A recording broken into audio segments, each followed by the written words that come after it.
अस्सलामु अलैकुम वरहमतुल्लाहि वबरकातुहू। अल्हम्दुलिल्लाहि रब्बिल आलमीन वस्सलातु वस्सलामु अला अशरफिल अंबियाइ वल मुरसलीन नबीना मुहम्मद व अला आलिहि व अस्हाबिहि अजमईन व बाद। बिरादरान इस्लाम, दीनी और मिली भाइयों, नौजवान दोस्तों, अहबाब और बुज़ुर्गों, ज़कात सीरीज़ के तहत आपके सामने इससे पहले हल्के में तमहीदी बातें पेश की गई थीं और अब बाकायदा ज़कात सीरीज़ का सिलसिला आपके सामने पेश करने की कोशिश की जा रही है।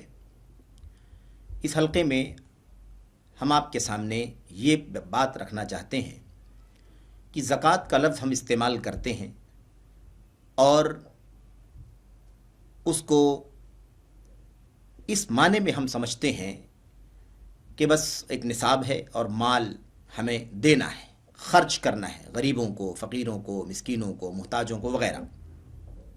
आइए ज़रा देखें कि अरबी ज़बान में और इसी तरह से अल्लाह की किताब नबी करीम सल्लल्लाहु अलैहि वसल्लम की सुन्नत में ज़कात का माना है क्या। क्योंकि ये माना जब हम जानेंगे तो हमें ज़कात की अहमियत का भी पता चलेगा कि ज़कात क्या चीज़ है, इसका माना क्या है, इसकी माहियत और हकीकत क्या है।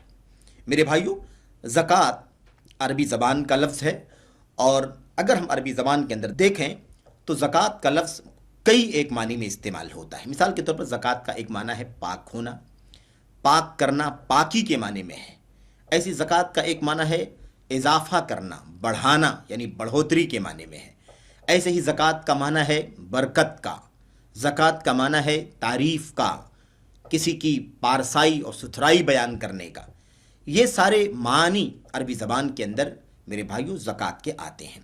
तो आप देखिए कि ज़कात जो है सिर्फ महज एक माल किसी को देने के माने में नहीं है जैसा कि हम आम तौर पर समझते हैं, बल्कि ज़कात हकीकत में पाकी, सफाई, सुथराई, बढ़ोतरी, ऐसे ही बरकत, ऐसे ही मेरे भाइयों, मेरे बुज़ुर्गों, किसी की तारीफ़ और सताइश करने के माने में भी ज़कात का लफ्ज़ इस्तेमाल किया जाता है। और अगर हम कुरान करीम की आयात पर नज़र डालें और नबी करीम सल्लल्लाहु अलैहि वसल्लम की हदीस पर नज़र डालें तो हमें इस तरह के बहुत सारे ये सारे मानी आपको, हमें और आपको किताब और सुन्नत के अंदर मिल जाएंगे। ज़कात का एक माना ये भी है कि ज़कात नेकी के माने में आता है, ज़कात सलाह के माने में आता है, पाकीज़गी के माने में आता है। मेरे भाइयों, अल्लाह तबारक व तआला का इरशाद है फ़अरदना अन युब्दिलहुमा रब्बुहुमा खैरम मिन्हु ज़कातन व अक़रब रुहमा। सूरह कहफ़ की मशहूर आयत करीमा, इसमें देखिए अल्लाह तबारक व तआला ने क्या फरमाया। हमने चाहा कि अल्लाह तबारक व तआला यानी उन्हें उनका परवरदिगार उसके बदले इससे बेहतर पाकीज़गी वाला और इससे ज़्यादा मोहब्बत और प्यार वाला बच्चा अता फरमाए। तो आप देखिए पाकीज़गी वाला, पाकीज़गी वाला, ज़कात के माने क्या है, पाकीज़गी, सुथराई, नेकी, तक़वा, तहारत, इस माने में भी इस्तेमाल किया गया। इसीलिए मेरे भाइयों, मेरे बुज़ुर्गों, इसकी तफसीर में भी जब आप देखेंगे तो आपको ये मिलेगा कि ज़कात के माने सलाह के हैं, ज़कात के माने नेकी के हैं, पाकीज़गी के हैं, ये इसका माना है, जैसा कि सूरह कहफ़ की इस आयत करीमा से मालूम पड़ता है। ऐसे ही अल्लाह तबारक व तआला का इरशाद है वलौला फ़ज़्लुल्लाहि अलैकुम व रहमतुहु मा ज़का मिनकुम मिन अहद अबदन। अल्लाह तबारक व तआला ने फरमाया, अगर अल्लाह तबारक व तआला का फ़ज़ल तुम्हारे ऊपर ना होता और उसकी रहमत तुम्हारे ऊपर ना होती, मा ज़का मिनकुम मिन अहदिन अबदन, तो तुम में से कोई भी कभी भी पाक नहीं हो सकता था, कोई भी कभी भी नेक नहीं बन सकता था। मेरे भाइयों, अल्लाह तबारक व तआला ही का फ़ज़ल है, उसका करम है कि हम नेक बनते हैं। वो नेकी की तौफ़ीक़ देता है, नेक बनाता है तो हम नेक बनते हैं। तो सलाहियत या सालिहियत उस वक्त आती है जब अल्लाह तबारक व तआला की तरफ से तौफ़ीक़ मिलती है।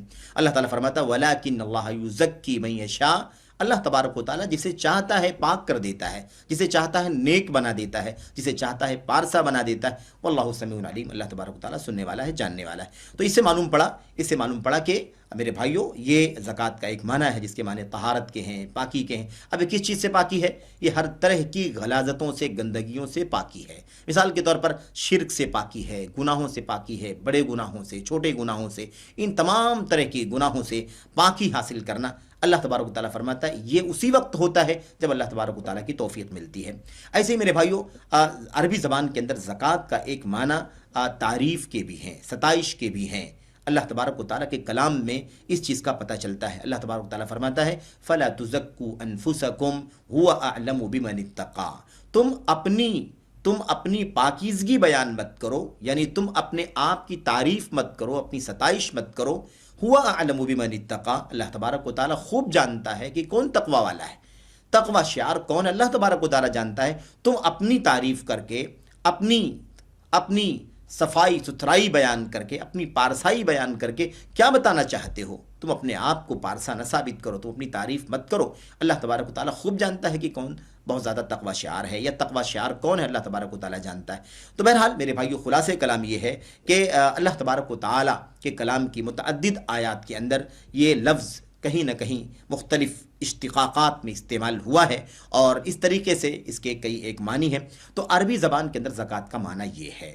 اب ہمیں انشاءاللہ تبارک و تعالیٰ مزید باتیں آگے کرنی ہے، جس سے یہ معلوم پڑے گا کہ زکوٰۃ، جب ہم اسلام کے اندر زکوٰۃ کا لفظ استعمال کرتے ہیں، قرآن کے اندر، سنت کے اندر، یعنی بحیثیت اصطلاح، بحیثیت شریعت کا ایک حکم، بحیثیت دین کا ایک، اسلام کا ایک ستون اور رکن، جب اس کو استعمال کرتے ہیں تو زکوٰۃ کس معنی میں استعمال کیا جاتا ہے، انشاءاللہ تبارک و تعالیٰ وہ بات آپ کے سامنے آئے گی. تو یہ عربی زبان کے اندر میرے بھائیوں زکوٰۃ کے چند معنی ہیں جن کا تذکرہ آپ کے سامنے کیا گیا، اور اللہ سے دعا کرتے ہیں کہ اللہ تبارک و تعالیٰ ہمیں اور آپ کو شریعت کے جو احکام ہیں، اس کے جو مسائل ہیں، اسے ہمیں بہت ہی زیادہ باریکی سے سمجھنے کی توفیق عطا فرمائے. یہ سارے معانی، یہ صفائی، یہ ستھرائی، یہ بڑھوتری، یہ اضافہ اور یہ تعریف، ستائش، یہ ساری چیزیں انشاءاللہ تبارک و تعالیٰ آپ کو اصطلاحی معنی میں، اور اس کے بعد زکوٰۃ کے نتائج میں، زکوٰۃ کے فوائد میں آپ کو دکھائی دیں گے انشاءاللہ تبارک و تعالیٰ.